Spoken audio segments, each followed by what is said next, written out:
In the 1980s, we gained many tools from science, yet science can't save us unless we want to be saved. Still, some of the advances that we witnessed were breathtaking.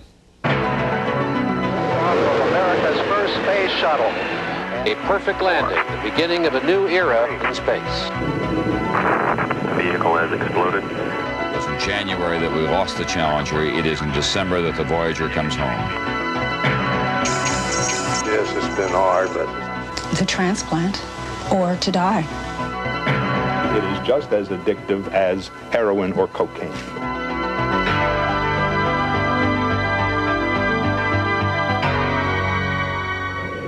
Good morning, Discovery!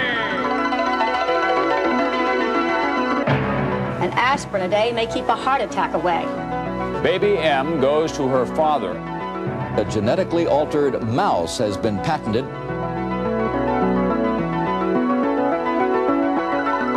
The hot subject in scientific circles these days is superconductors.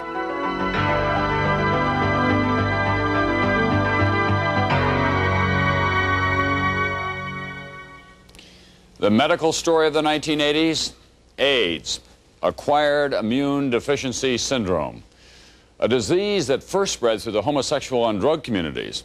It wasn't even named until 1982, and by 1989, almost 70,000 AIDS-related deaths had been recorded in the United States alone. San Francisco, June 1980.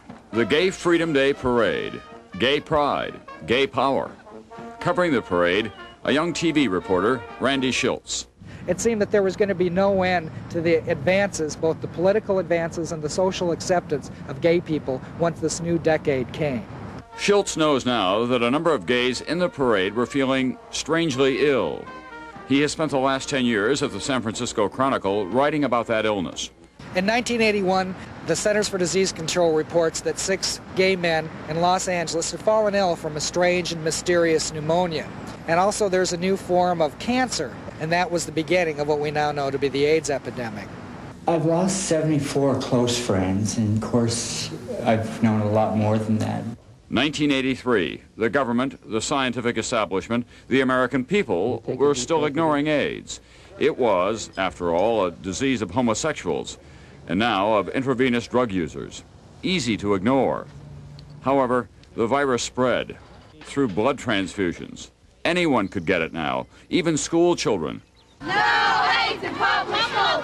No AIDS in public school! America was frightened.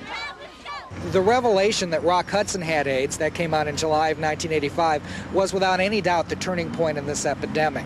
Because at last, your average American knew somebody who had AIDS. AIDS became a hot media topic. Unless we find a cure for AIDS, there will be no forever. There was more money, more research, and a lot more victims. Release the drugs now! Protests grew. Activists called for faster approval of experimental drugs and for clean needles for addicts. And the nation was shocked again at the sight of the most pathetic victims of AIDS, babies afflicted in their mother's wombs. You use one of these, you understand? Because my baby is not getting AIDS. For Americans, heterosexual and homosexual alike, the days of promiscuity were over. But the plague is staggering. More than 300,000 cases worldwide, most in Africa, where AIDS is spread through heterosexual contact. More Americans dead from AIDS than died in combat in Vietnam. And it will get worse. In New York City, in Baltimore, and San Francisco, Washington, D.C., you're not going to be able to get your tonsils out because all the beds are going to be filled up with dying AIDS patients. Our healthcare system will be strained to the limit. Estimates are that by 1994, in the United States alone, there will be almost 500,000 cases of AIDS.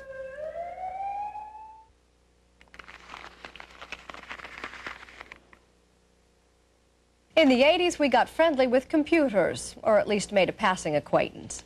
We walked around wired for sound on tape or disc or television or video cassette. And there are still some toys I'm trying to figure out. Of course, we now have home tape recorders and video games, cellular phones, and cameras that focus automatically. Life in the fast lane in in the microchip era.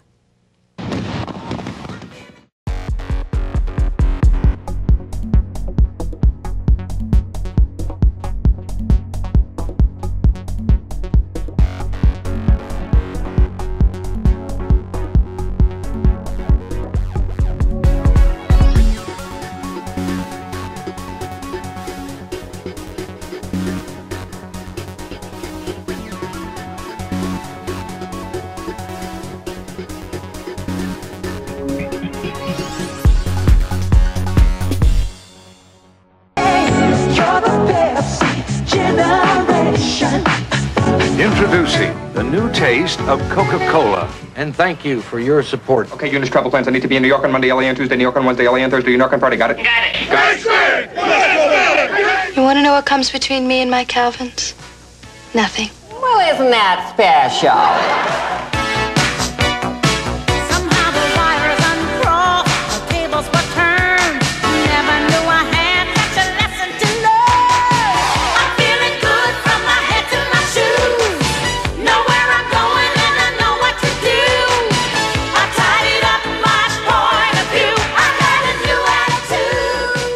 Greed, for lack of a better word, is good.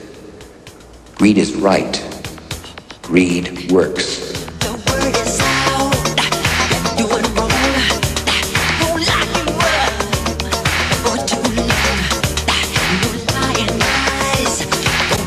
One count of racketeering and various counts of mail fraud, wire fraud, securities fraud, and making false statements.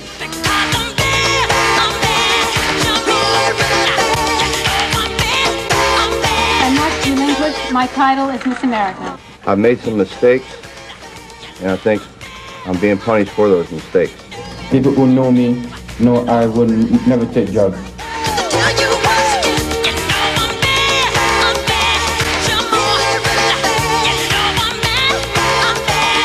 It's not over till it's over.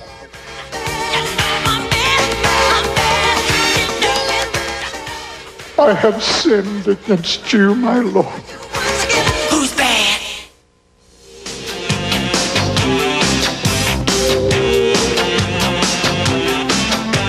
I mean, there's nothing about making money. It's the idea that we have so much. Fashion publisher John Fairchild defined the decade this way. And so much in the 80s, we consumed so much. There's so many things to buy.